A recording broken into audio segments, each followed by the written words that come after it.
위조, 심판해야 합니다. 그분들은 권력을 잡으면 민생을 챙기지 않을 것입니다. 그 권력으로 복수하고 그 권력으로 자기들의 입속을 채우고 자기들의 방어만 할 것이기 때문입니다. 범죄자들이 여러분을 지배하시길 바랍니까? 우리가 그걸 허용해야 되겠습니까? 그걸 허용하고 10년 뒤에 손가락질 받고 싶습니까? 범죄자들을 심판하는 것은 인생입니다. 한동훈 전 비대위원장의 전당대회 출마 여부에 많은 사람들의 관심이 쏠리고 있는 가운데 마침 어제 한동훈 전 국민의힘 비대위원장에 대한 명예훼손 사건으로 재판을 받아왔던 바로 유시민 전 노무현재단 이사장이 대법원에서 유죄가 확정됐습니다. 저희가 어제 잠시 다루기도 했었는데요. 한 전 위원장이요, 이번 확정 판결을 연결고리로 해서 다시 한번 이재명 대표를 공격하고 나섰습니다.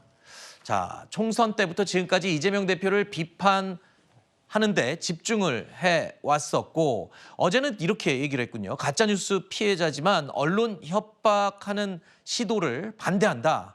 그러면서 애완견, 언론을 이제 검찰의 애완견이라고 이재명 대표가 표현했던 부분까지 인용을 하면서 애완견 운운하는 삐뚤어진 언론과는 위험하다. 이렇게 직격을 했습니다. 자, 일단은 이렇게 이재명 대표를 집요하게 틈날 때마다 공격하는 것, 이거는 일종의 전략일까요? 네. 아무래도 거대 야당을 이끌고 있는 이재명 대표를 상대할 수 있는 그 여당의 맞수가 누가 될 것이냐, 이거에 대해서 많은 그 여당 지지층들이 궁금해하고 있는데 한동훈이 적임자다, 뭐 이런 얘기를 간접적으로 저렇게 표현하고 있는 것이 아닌가 하는 생각이 듭니다. 저는 그 한동훈 비대위원장은 총선 결과, 총선 패배에 대한 책임을 지고 비대위원장직에서 물러났습니다. 그럼에도 불구하고 불과 총선이 끝난 지 2달도 되지 않은 시점에 다시 한동훈 대표론이 나오고 있는 것은 그만큼 이재명 대표, 더욱 강력해진 이재명 대표를 상대하기 위해서는 한동훈 전 비대위원장이 적임자 아니냐, 이런 당 내외의 여론이 있기 때문에 한동훈 위원장에 대한 출마 요구가 있는 것이고, 이거에 부응하기 위해서 이 SNS를 통해서 이재명 때리기를 하고 있다, 뭐 이런 해석이 가능할 것 같습니다. 일단 뭐 한동훈 전 비대위원장의 출마는 상수인 것 같고요. 지금 한 가지는 과연 언제 주목도를 최고치로 올릴 수 있을 때 아마 출마 선언을 하지 않겠냐, 이런 분석이 나오고 있죠.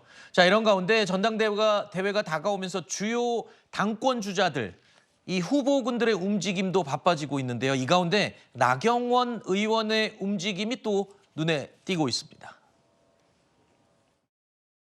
이번 전당대회에서 의원님의 역할로 요청하는 목소리가 많이 나오고 있습니다. 적극적으로 좀 더 열심히 생각해 보겠습니다. 이제는 고민을 마무리하고 결정을 해야 될 것 같고요. 정말 참 중요한 시기인데, 그러면 당은 어떤 모양을 만들어 가야 되느냐에 대한, 그런 속에서 나의 역할은 무엇일까에 대한 그런 진지한 고민 마지막으로 더 열심히 하겠습니다. 친윤계 혹은 중진들의 지지를 얻게 될 것이다라는 보도도 나오고 있는데, 친윤계 뭐 지지든 비윤계 지지든 반윤계 지지든 표를 얻으러 만약에 출마를 하면 어떤 표든 마다하지 말아야죠.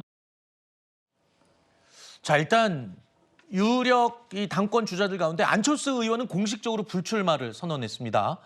다른 더 큰 일을 해야 된다라면서 불출마를 했고, 나경원 의원 같은 경우엔 들으신 것처럼 이제는 고민을 다 접고 적극적으로 이제 뛰어볼 생각을 한다. 이 말은 지금까지 나왔던 약간 뭐 애매모호한 대답이 아니라 이건 거의 출마에 가까운 의사를 밝힌 것 같아요. 뭐 그럴 수도 있을 것 같고요. 뭐 나경원 전 원내대표 정도야 충분히 당대표감으로도 손색이 없지 않나. 객관적 커리어나 선수로 보나 저는 그런 생각이 드는데, 그럼에도 불구하고 지금 어대한이라고 하는 이야기가 나올 정도로 한동훈 전 비대위원장 대세론 아니겠습니까? 만약에 들러리로 출마하는 것이 아니고 네. 그러니까 뭐 맨땅에 헤딩하기 식으로 일단 해보자 이런 것이 아니라고 하면 출마하려고 하는 사람들은 둘 중에 하나가 있어야 될 것이 아닌가. 네. 첫 번째는 승산이 있다라고 본인이 생각을 하거나 아니면 승산이 없더라도 그러니까 나가서 패배하더라도 그거 출마하는 것 자체가 앞으로 본인의 정치 활동에 의미가 있을 수 있다라고 생각하면 출마할 수 있는 거 아니겠습니까? 네. 그런데 제가 봤을 때 나경원 그 의원 같은 경우에는 후자는 아닌 것 같고요. 네. 본인이 생각하기에 승산이 있을 수 있다. 네. 다시 말해서 친윤 특히 대통령실의 적극적인 지원 같은 것들이 있으면 네. 한번 본인도 해볼 만하다라고 생각하는 것이 아닌가 그런 생각이 들고요. 그다음에 어쨌든 제가 봤을 때 나경원 대표 나와가지고 그 경선에서 한번 이렇게 해보면은 그러면 오히려 더 그 뭐라 그럴까 주목도나 그런 것들이 흥행이 될 수 있는 거 아닌가 저는 개인적으로 그런 생각도 듭니다. 뭐 개인 의견이긴 하지만 나경원 의원은 승산이 있기 때문에 지금 저런 얘기를 한 거다라고 평가를 해주셨어요. 승산이 뭐냐? 그러니까 한동훈을 대항할 사람으로서 만약에 친윤들이 나경원을 민다 이러면은 가능도 한 상황이 되지 않을까요? 이런 계산도 되나요? 근데 뭐 불가능한 시나리오는 아니죠. 네. 그러니까 지금까지 전당대회 룰이 정해지기 전에 네. 그리고 여러 가지가 확정되기 전에 변수가 많은 상황에서는 네. 한동훈 전 비대위원장이 당대표가 될 가능성이 매우 높았죠. 하지만 이제 전당대회를 출마하려고 하는 선수들이 정해지잖아요. 네. 그러면 상황이 달라질 수 있습니다. 예를 들어서 말씀하셨던 것처럼 나경원 의원에 대해서 예를 과거에 뭐 나이 연대 같은 어떤 연대가 이루어질 수도 있는 거고요. 보이지 않는 네. 손에 의해서. 그리고 김재석 같은 신인 초선 의원이 나와서 또 매기 효과가 될 수 있고 나아가서 나비 효과가 될 수도 있는 거예요. 네. 그리고 추가적으로 당대표 후보군은 정해지잖아요. 지금 윤곽이 좀 나왔잖아요. 네. 근데 지금 최고위원 후보군이 나오지가 않았거든요. 네. 근데 만약에 최고위원 후보군에 따라서 구도가 완전히 바뀔 수가 있습니다. 그러니까 예를 들어서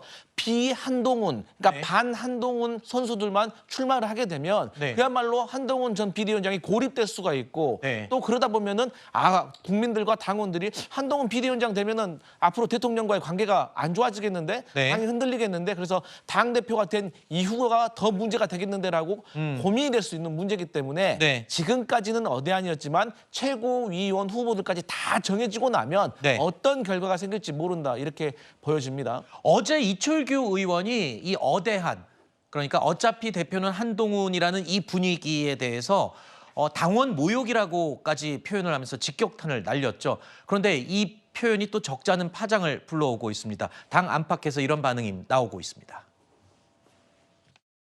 근데 이철규 의원 같은 경우에는 어대하는 당원 모욕이다 이런 발언을 내놨어요. 예. 선거를 앞두고 그렇게 하는 게 정치 도의에 맞냐? 막 그런 말씀으로 저는 이해를 합니다. 네. 뭐 다른 해석도 가능하겠지만은 그런 전당대 흥행도 중요하니까 미리 그렇게 해놓으면 뭐 아무도 안 나올 거 아니냐 뭐 이런 걱정도 하실 것 예. 같아요. 저도 조금 비슷한 생각을 갖고 있습니다. 지금 그 여러 가지 나타나는 현상들을 보면은 한동훈 전 비대위원장의 기세가 서서히 빠지고 있는 것을 볼 수가 있습니다. 이 사람이 그 윤 대통령에게 그 등을 돌리고 사실상의 공정 쿠데타를 일으킨 것이죠. 이러한 상황이 알려지면은 이 어떤 방향으로 당원들 또 국민들 민심이 요동칠 것인가는 예측 가능하지 않다고 봅니다.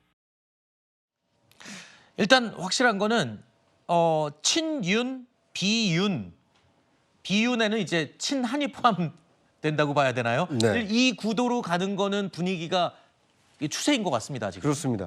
지금 국민의힘의 주류 세력 하면은 누구라고 꼽아야 될까요? 친윤 아닌가요? 친윤이죠. 당연하죠. 대통령을 배출한 세력이고 대통령 임기가 절반 이상 남았기 때문에 그렇죠. 국민의힘의 주류는 친윤이라고 볼 수가 있습니다.